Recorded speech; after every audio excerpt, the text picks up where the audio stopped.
Apabila engkau melihat bahwa lembu atau domba saudaramu tersesat, janganlah engkau pura-pura tidak tahu.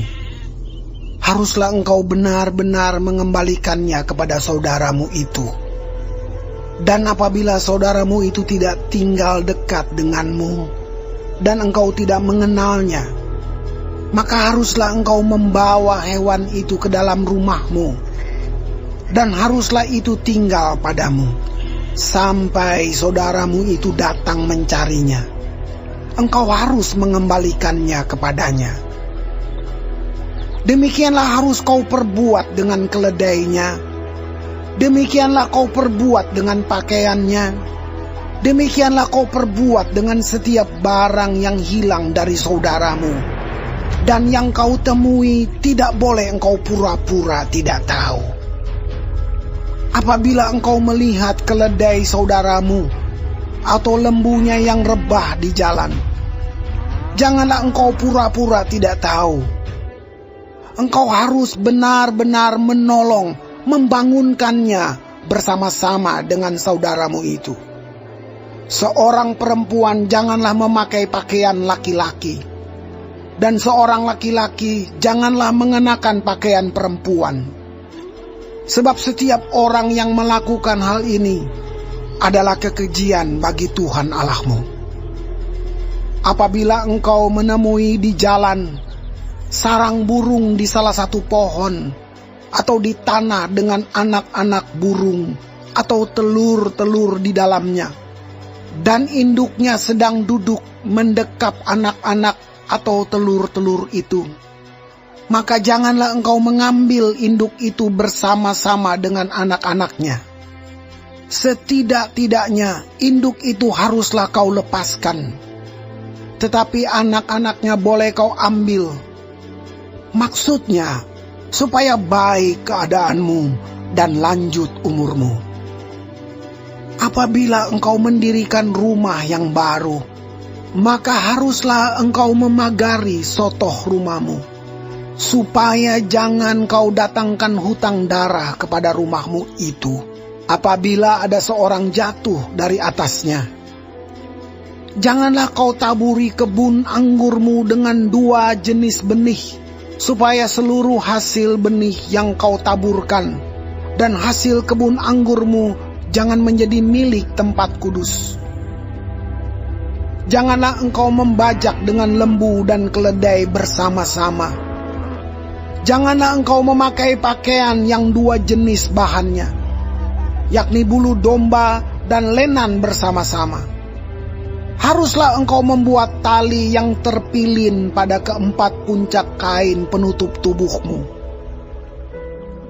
Apabila seseorang mengambil istri dan setelah menghampiri perempuan itu menjadi benci kepadanya, menuduhkan kepadanya perbuatan yang kurang senonoh, dan membusukkan namanya dengan berkata, "Perempuan ini kuambil menjadi istriku, tetapi ketika ia kuhampiri, tidak ada kudapati padanya tanda-tanda keperawanan." Maka haruslah ayah dan ibu gadis itu memperlihatkan tanda-tanda keperawanan gadis itu kepada para tua-tua kota di pintu gerbang.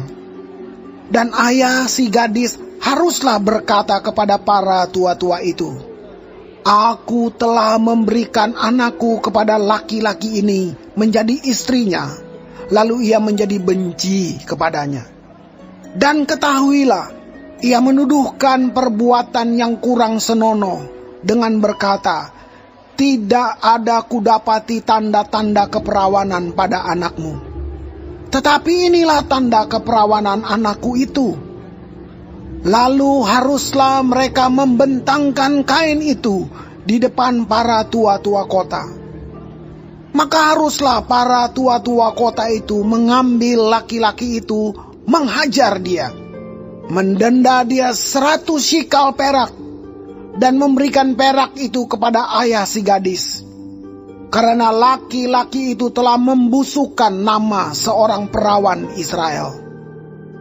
Perempuan itu haruslah tetap menjadi istrinya, Selama hidupnya tidak boleh laki-laki itu menyuruh dia pergi. Tetapi jika tuduhan itu benar dan tidak didapati tanda-tanda keperawanan pada si gadis, maka haruslah si gadis dibawa keluar ke depan pintu rumah ayahnya. Dan orang-orang sekotanya haruslah melempari dia dengan batu sehingga mati. Sebab dia telah menodai orang Israel dengan bersundal di rumah ayahnya. Demikianlah harus kau hapuskan yang jahat itu dari tengah-tengahmu. Apabila seseorang kedapatan tidur dengan seorang perempuan yang bersuami, maka haruslah keduanya dibunuh mati. Laki-laki yang telah tidur dengan perempuan itu dan perempuan itu juga, demikianlah harus kau hapuskan yang jahat itu dari antara orang Israel. Apabila ada seorang gadis yang masih perawan dan yang sudah bertunangan, jika seorang laki-laki bertemu dengan dia di kota dan tidur dengan dia, maka haruslah mereka keduanya kamu bawa keluar pintu gerbang kota dan kamu lempari dengan batu sehingga mati gadis itu. Karena walaupun di kota ia tidak berteriak-teriak, dan laki-laki itu, karena ia telah memperkosa istri sesamanya manusia. Demikianlah harus kau hapuskan yang jahat itu dari tengah-tengahmu.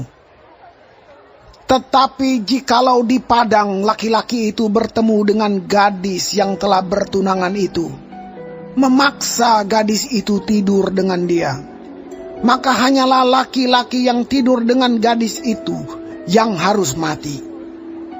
Tetapi gadis itu janganlah kau apa-apakan.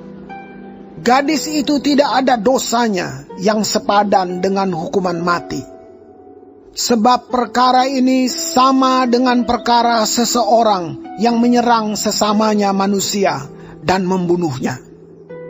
Sebab laki-laki itu bertemu dengan dia di padang, walaupun gadis yang bertunangan itu berteriak-teriak, tetapi tidak ada yang datang menolongnya.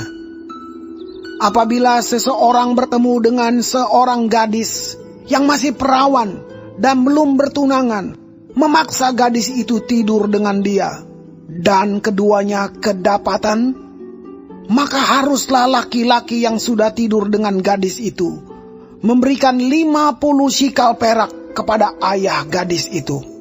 Dan gadis itu haruslah menjadi istrinya, sebab laki-laki itu telah memperkosa dia. Selama hidupnya tidak boleh laki-laki itu menyuruh dia pergi. Seorang laki-laki janganlah mengambil istri ayahnya, dan jangan menyingkapkan punca kain ayahnya.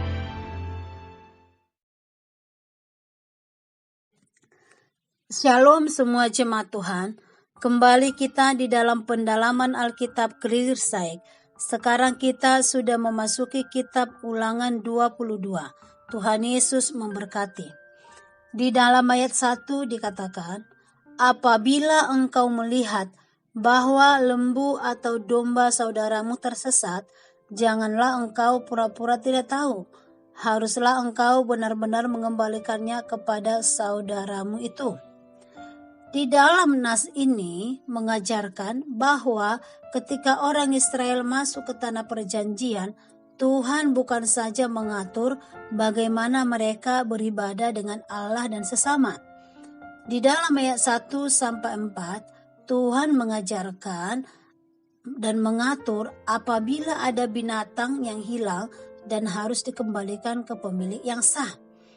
Di dalam ayat 5, 11, dan 12, Tuhan mengatur bagaimana cara berpakaian, mengatur akan kepedulian terhadap alam, sampai kepada pendirian rumah juga Tuhan pedulikan dan Tuhan atur, dan bercocok tanam juga Tuhan atur dan Tuhan peduli.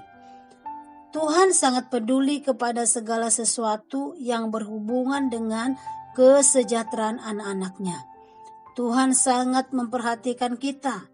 Tuhan sangat peduli kepada kita. Kita layak bersyukur kepada Tuhan yang selalu peduli kepada keadaan kita. Di dalam ayat 13-30, perikop ini berbicara mengenai orang yang mempermainkan seksualitas dan pernikahan. Yang pertama, orang yang memfitnah keperawanan istri yang telah ia nikahi. Orang seperti ini harus dihukum. Di dalam ayat 13-21. Yang kedua, mereka yang melakukan seks tanpa ikatan, hukuman bagi mereka adalah dirajam. Mempermainkan seksualitas dan pernikahan adalah dosa dan harus dihukum.